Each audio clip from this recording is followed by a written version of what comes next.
The snow had a way of erasing things, footprints, fences, even names. She walked with her arms pulled tight across her chest, shawl torn and fluttering in the wind like a prayer half-spoken. Every step forward cost more than the last. Her boots had long given up their fight against the cold, soaked through and stiff, leaving her feet to numb themselves into silence. She didn't cry. There wasn't enough warmth left in her to waste on tears. The wind howled down from the ridges, keening like a widow, driving snow into her face so sharply it felt like gravel. Somewhere behind her, the trail had vanished. Ahead, nothing but white. She walked not toward something, but away. Away from a man who had spoken the word burden like it was a curse. Away from a town that turned its back as she passed with a letter in her hand and too much swelling under her dress. And away from a wedding dress still folded in a trunk, never worn. Her name had once meant Grace, but now it meant nothing at all. A few nights ago, she dreamed of warm bread and her mother's voice humming by a stove. Now she dreamed of nothing. Hunger had softened into dizziness. Her breath, once loud and frantic, now came in shallow wisps that disappeared before her eyes could catch them. She told herself, just until the next rise, then she'd rest. But the next rise was a lie, and the one after it too. There was no end to this storm. Only surrender. A dark shape loomed suddenly to her left, a broken wagon, half buried in snow. She stumbled toward it, thinking maybe, just maybe, there would be shelter. But the boards were splintered, wheel spokes reaching skyward like ribs. Inside, nothing but wind and silence. She leaned against it anyway, trying to catch her breath. Her legs trembled beneath her like twigs. She sank to her knees. The baby kicked once, faintly, as if asking her not to give up. She pressed her hand against her belly and whispered a promise she wasn't sure she could keep. Then everything tipped sideways. The sky went dark. She fell, cheek to snow, and felt it embrace her like a sheet. The world narrowed to the rhythm of her heartbeat, slow, slower, until all she could hear was the wind. When the figure came, she wasn't sure it was real. He didn't call out, didn't rush. He moved like someone who had already seen the worst the world could do and learned to move quietly through its ruins. A tall man, shoulders broad beneath a worn fur cloak. His face was shadowed by the storm, but she saw the stillness in him, the steadiness. He knelt beside her and laid a hand gently on her shoulder, not to shake her, just to tell her, "I'm here." Then everything went black. When light returned, it came not from the sun, but from fire, soft and flickering. She was lying on something warm, furs, thick and clean. Her boots had been removed. A blanket wrapped around her shoulders. The smell of wood smoke, faint pine resin, and something sweet, stew, perhaps, drifted to her nose. For a moment, she thought she might be dreaming again. But then she heard the crackle of logs and a sound more rare than thunder. Another person breathing. She opened her eyes slowly. Across the room, the man sat with his back half-turned, stirring something in a pot. His long hair was tied back. His skin was bronzed from sun and wind, and his movements were careful, deliberate. He wore no gun, but there was a knife strapped to his side, not with fear, but with knowing. When he turned to her, his gaze was not the kind that demanded answers. It was quiet, measured. He nodded once, as if to say, "You're safe now." That was all. She tried to speak. Her throat cracked with dryness. He rose, crossed the space in 3 silent steps, and held out a cup of warm water. His hands were scarred but clean. She took it, trembling. Their fingers didn't touch, but she felt the nearness like a current. "You fell near Red Creek," he said, his voice low, gentle. "Snow nearly took you." She managed a nod. "I brought you here. Cabin's mine." Her eyes wandered the room. Modest, well kept. Tools hung with care. A feather wrapped in leather strung near the door. Everything had a place. Everything spoke of someone who had survived long winters and learned how to share warmth without speaking too much. She pulled the blanket tighter around her. "Thank you," she rasped. He only inclined his head again and returned to the pot. In the silence that followed, she listened to her own heart, unsure whether it beat out of fear or strange relief. This man, he didn't ask where she'd come from, or why she'd been walking through a storm most would not survive. He didn't lecture her, didn't eye her belly with suspicion. He simply let her be. It unnerved her more than cruelty might have. She drifted in and out of sleep. When she woke again, he had left a bowl of stew by her side. A small bundle of herbs lay beside it, healing things. She ate slowly, tasting each bite like a prayer. Every swallow anchored her, gave her shape again. Outside, the storm had slowed. Wind whispered instead of roared. She found the strength to stand, legs wobbling. He stood near the doorway, carving something into a length of wood. Not watching her, but aware. She reached the threshold and looked out. Snow stretched to the edges of the world, but it no longer seemed endless. The clouds had parted just enough to let golden light spill over the ridges. Smoke curled from the cabin's chimney like a thread back to life. She turned to him. "I didn't think anyone would find me," she said. His gaze met hers. Steady, kind. Some people were meant to be found. She didn't answer. She didn't have to. Later, as she sat by the fire and he returned to his carving, she realized something unexpected had begun to stir inside her. Not hope, that was too much to ask, but something gentler. The idea that maybe, not today, not yet, but maybe she hadn't been left to die after all. And maybe, just maybe, the storm hadn't taken her name. It had only carried it to the one man strong enough to remember it. The fire crackled low, steady as breath, throwing long shadows across the walls. She lay awake, half reclined on a bed of stitched hides and wool, eyes fixed on the wavering light. Her limbs ached, not with pain exactly, but with the dull throb of life returning. It was a kind of ache that reminded you hadn't died. Not yet. Across the room, he sat in silence, knees drawn up, a pipe resting in his hands though it wasn't lit. He watched the flames, not her. Or maybe both, through the same still gaze. She didn't yet know what to make of him. In the soft light, she could see his features more clearly now. The line of his jaw beneath the stubble, the deep-set calm of his eyes.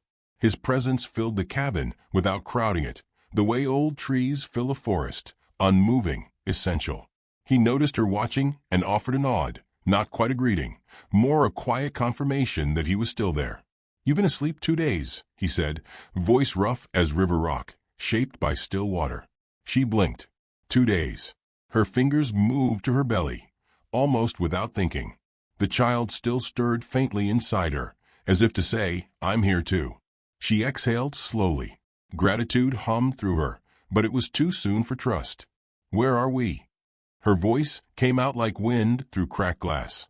"North ridge of Red Creek Valley. My people winter here." He glanced toward the feather and beads that hung near the door. "I'm called Tohan." A name. It settled into her like a stone dropped into a deep well. No splash, only depth. She tried to say her own, but it caught.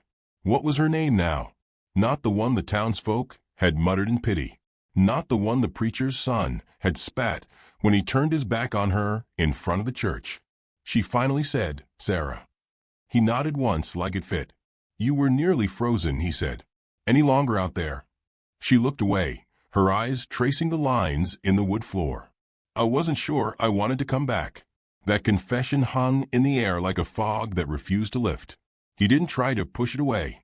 "I know the feeling," he said after a long silence. Sarah looked at him. "Do you?" He didn't answer, just stirred the fire again, coaxing more heat from the coals. In his silence, she heard more truth than most men ever spoke aloud. Outside, the wind had gone quiet. The cabin creaked like an old boat at sea, rocked by time more than weather. Inside, there was only the sound of the flames and the soft shifting of wood as it burned down to memory. Tohan rose and brought her another bowl of stew, broth rich with wild onion and root vegetables, bits of meat soft enough to fall apart. He didn't speak when he handed it over, didn't hover, just returned to his place, pipe still unlit. She ate slowly, grateful and cautious. Each spoonful brought color back to her lips, strength back to her hands. After a while she asked, "Why did you help me?" He looked at her, but not in the way other men had. He looked the way someone looks at a place they've seen in a dream. familiar but out of reach. "Because I could," he said. It was a simple answer, but not a small one. She thought back to the man who had promised her forever, only to offer silence when she needed him most. The one who had kissed her forehead before the wedding, then vanished when the snow came, when her belly began to swell. He hadn't left a note, only a door swinging open and townsfolk who looked the other way. Tohan did not ask who she was before the storm. He did not demand a history. He accepted what stood before him now, a woman half-healed, quietly carrying both a child and a sorrow. Later that night, he handed her a bundle of dried sage and mint leaves. "For your throat," he said. "For dreams, too." She smiled faintly. "You speak like a healer." "No," he said, "but I've seen people break. I know the shape it leaves behind." She turned the bundle in her hand, letting the scent of it soothe the places medicine couldn't reach. There was something in his presence that reminded her of old oak trees, rooted deep, weathered but standing. She had been around many men, men who postured, who barked, who made noise to prove they mattered. Tohan did none of that, and somehow it made his stillness more powerful than any sermon. In the quiet hours before dawn, Sarah woke to the sound of soft singing. Not in English, words she couldn't understand, low and reverent. She didn't open her eyes, didn't move, just listened. It was a song that felt older than war, older than maps, like it belonged to the snow and the stars. She drifted back to sleep with it still in her ears. In the morning, she rose slowly and wrapped herself in the wool cloak he had laid out for her. It smelled of smoke and cedar. Her limbs protested, but the ache was less today. Tohan was outside, chopping wood with even measured strokes. The axe rose and fell like breath, no wasted motion. She stepped outside without a sound and stood watching. When he noticed her, he paused, not startled, just aware. He gestured toward the stump beside the stack of cut logs. She sat, watched the mountains spread out beyond the trees, snow glittering like powdered glass. "You stay here alone?" she asked. He nodded. "Winter makes people choose. I chose silence. And the others?" He looked toward the horizon. "Most chose noise." She understood that in a way she hadn't expected to. Silence, once feared, now felt like shelter. Back inside, she found a small wooden carving resting beside the hearth. It was a figure, a woman, cloak wrapped around her, hair carved in soft waves. Not polished, but patient. The edges were smoothed by hands that had taken their time. She didn't ask if he had made it. That night, as the fire settled into coals and the wind rose again beyond the walls, Sarah curled under the fur blanket and whispered to the darkness. "I thought I'd be alone when the snow took me." Tohan didn't answer, but from his corner, she heard the faint creak of his chair as he leaned forward and added more wood to the fire. Not to chase away the cold, but to promise it wouldn't win. The days passed without needing to be counted. Snow still cloaked the valley, but the wind had softened, and the cabin no longer felt like a place to survive. It felt like somewhere time could settle. Sarah woke earlier now, not from fear or pain, but the quiet rhythm of morning. The hiss of the kettle, the faint creak of wood, the brushing of a broom across the floor. Tohan moved through his tasks with the patience of someone who didn't rush grief or healing. He never hovered, never asked her to rise. But when she did, he always left room for her at the table. They had settled into a rhythm made of silence and simple things. He carved. She mended. He fetched water. She ground herbs. She'd found a faded tin of sewing needles in a drawer and spent one afternoon patching the tear in her shawl, humming tunelessly. Tohan didn't comment, but that evening, she found one of his shirts placed near the fire, ripped at the shoulder and left for her hands to find. He never asked for anything, and so she gave freely. The child had begun to kick more often, tiny thuds like a drum deep within her. She'd stopped hiding the swell of her belly. Tohan never looked at it with pity, only the same quiet reverence he gave to storm clouds or firelight. One afternoon, he led her out to the lean-to behind the cabin, where two horses stood under shelter, their breath curling into the cold air. One was black as coal, the other dappled gray. He handed her a brush. said nothing more. She didn't need instruction. Her fingers knew the rhythm. As she combed through the thick winter coats, the animals leaned into her touch. Tohan worked beside her, not speaking, but matching her pace. When they finished, she turned to him. I used to think silence meant loneliness. He met her gaze. Now, she looked down at her hands, raw but steady. Now I think it can mean safety. Tohan nodded. Silence holds things words can't carry. They walked back together, boots crunching in unison. That night, as the fire dimmed, she told him her story. She didn't give the man's name, only said he was tall and smooth-talking, son of a preacher who loved the sound of his own voice more than the truth it was supposed to carry. Said he'd kissed her slow, held her hand too tight, promised to give her his name in a church full of light. Instead, he left when he saw the life blooming under her ribs. Tohan didn't interrupt. He didn't tell her she was brave or strong or wronged. He simply listened, eyes steady on the flames. She was crying before she knew it, not the loud kind, but the kind that made her shoulders shake and her breath break in strange places. And when her hands trembled too hard to hold her cup, Tohan reached over, not to wipe her tears, not to hush her, but to set the cup aside and let her have both hands free to feel. She said, I was supposed to marry him. Tohan said, you did. She blinked. What? You married Lesson. She laughed, though it caught in her throat. That's a cruel kind of vow. He smiled faintly. Sometimes it's the only one that lasts. The fire cracked low. Outside, snow fell soft as ash. Sarah leaned back against the wall, her head finally light, emptied of the weight she hadn't known she was still carrying. In the days that followed, they began to speak more, not of their pasts, but the small things that made up the present. He showed her which plants could cure fever, which tracks belonged to foxes. She told him how her mother used to bake bread with rosemary, how her father would carve little animals from driftwood for her dollhouse. She described her favorite season, late autumn, when the leaves turned amber and gold, and everything smelled like smoke and apples.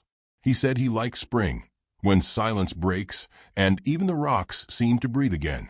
One evening, he handed her something small, a compass, old and dulled, its face cracked but still turning true. She turned it over in her palm, puzzled. It was my father's, she said.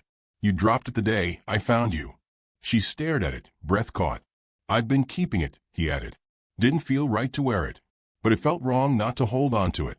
She looked at him then, not as a stranger, not as a rescuer, but as something else. Not familiar, not yet, but known. Tohan, she said softly. He looked up. You saved me. He shook his head. I found you. Saving something you did yourself, every time you took another breath. She opened her mouth to argue, then closed it.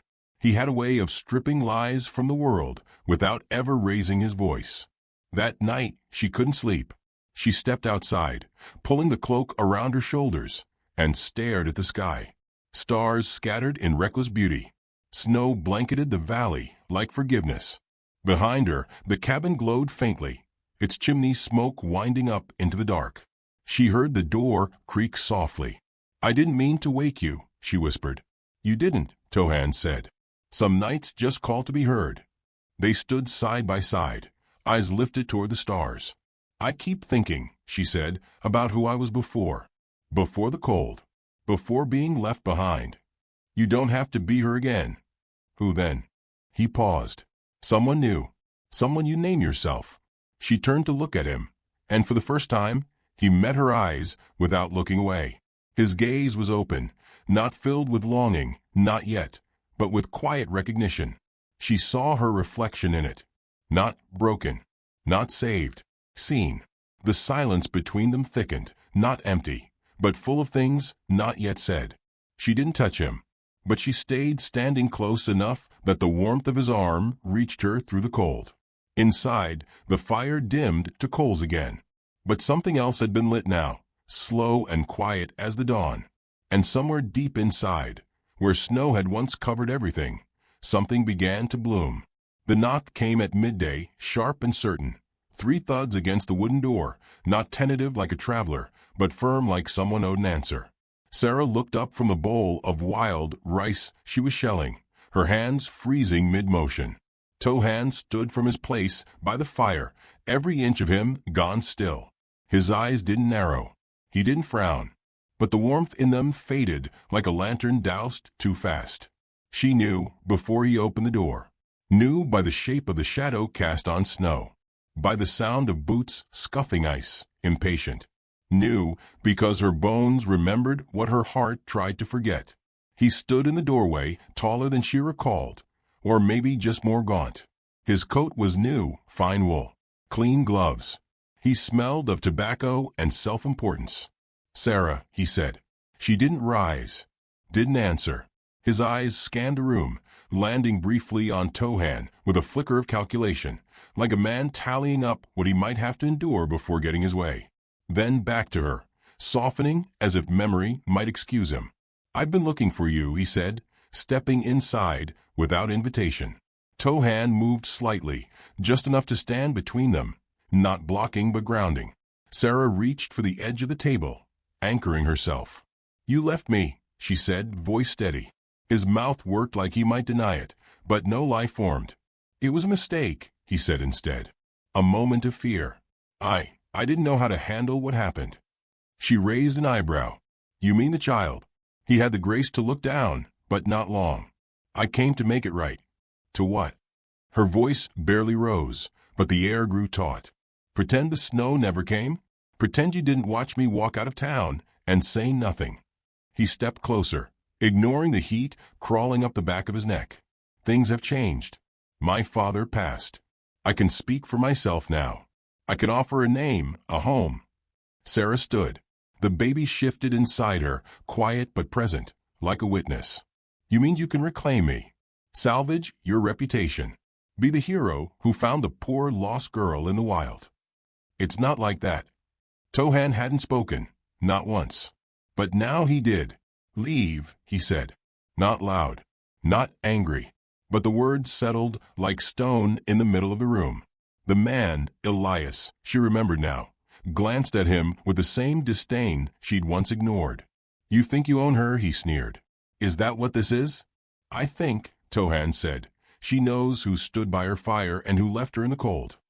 Sarah didn't move. She didn't cry. She had no rage to spare, only clarity. "You came because you lost control," she said to Elias. "You came to fix something broken. But I'm not broken anymore. Not yours to mend. Not yours at all." His jaw clenched. "You choose this?" "Him." Sarah smiled, but it didn't reach her eyes. "I choose peace." That silenced him more effectively than shouting ever could. He turned, half fuming, but there was nothing to fight. No one baited him. Tohan didn't touch his weapon. Sarah didn't plead. There was nothing left for Elias to claim. When the door closed behind him, the room felt twice its size. Sarah sat slowly, heart steady, breath deep. Tohan turned, but before he could speak, she said, "Thank you." "I did nothing," he replied. "No," she said. "You didn't interfere. You didn't shrink. That's more than most ever do." He poured her a mug of hot tea, set it beside her, then returned to the fire. His hands shook just slightly as he stoked the embers. "You okay?" she asked, surprising herself. He nodded once. "I've seen many men lose things they thought they owned. They rarely walk away clean." They sat in silence again, the fire filling the room with a low golden hum. Outside, the wind stirred faintly, as if the mountain had exhaled. Later that evening, Sarah stepped outside alone. The snow was beginning to thin. You could see patches of frozen earth between drifts now, like the land itself had decided to reveal its shape again. She walked to the edge of the clearing and looked back. The cabin stood small but sure, windows aglow, smoke curling into the dusk. Inside that light was a man who never once asked her to earn her place, who never once looked at her with shame. She thought of Elias's hands, soft from avoidance. Tohan's, calloused from tending, building, surviving. She thought of names, how people wield them like ropes or gifts. Elias had offered hers back like a bandage. Tohan had asked nothing, and yet somehow restored her anyway. When she returned inside, She paused at the door and whispered aloud to the child in her belly. "We don't need fixing. We just needed somewhere true." Tohan didn't ask what she meant when she passed him. Didn't ask why her face looked calmer now, her shoulders looser. He only said, "Storm's lifting." And she answered, "So am I." The last snow fell like ash, slow and weightless, melting before it could settle. Spring hadn't come with a flourish. It arrived as a whisper, as if the land was remembering how to breathe again. Patches of thawed earth peeked through the drifts. Birds returned one by one, not in song, but in scattered notes, tuning the silence back into music. Sarah stood at the edge of the cabin clearing, her boots planted in mud instead of snow, watching a patch of blue sky stretch above the pines. She didn't know what day it was. Didn't care. Time no longer measured her life.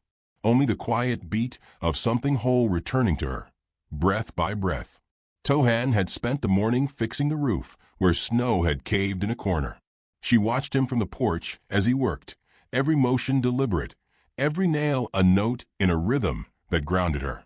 She liked the way he didn't speak unless there was meaning in it. She liked that when he met her eyes, it wasn't with hunger or pity, but steady recognition. He was not a man who asked her to stay. He had made space instead and let her choose what to fill it with.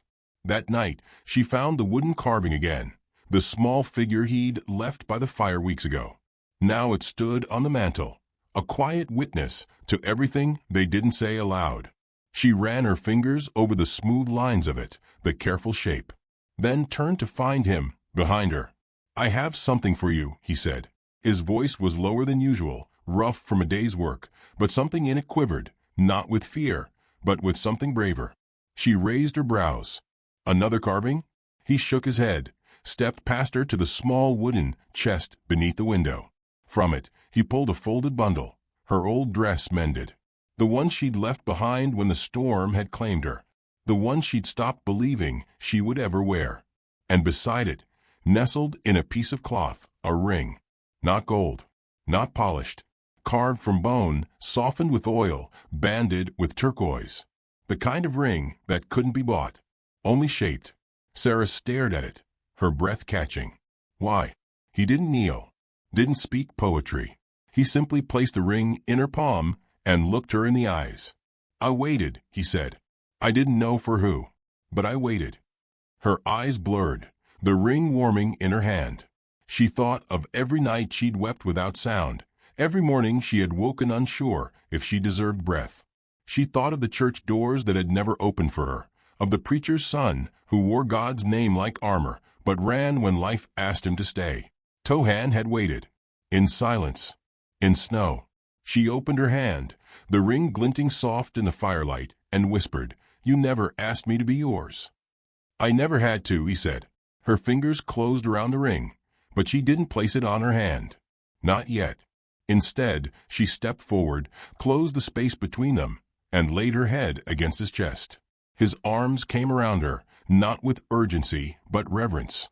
The way a man holds something sacred. She wept then, and he let her. Not as a savior, as a witness.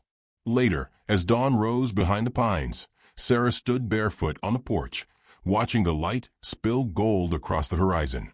The storm had taken many things, but it had not taken her name. It had not taken her fire, and it had not taken the part of her that still believed in choosing love without fear. The baby kicked beneath her ribs, firm and full of life. Tohan came beside her, handed her a tin mug of tea. They stood like that for a long time, watching the sun rise higher. "Will you come with me when the road clears?" she asked. "Where?" he said, though she could tell by his tone he already knew.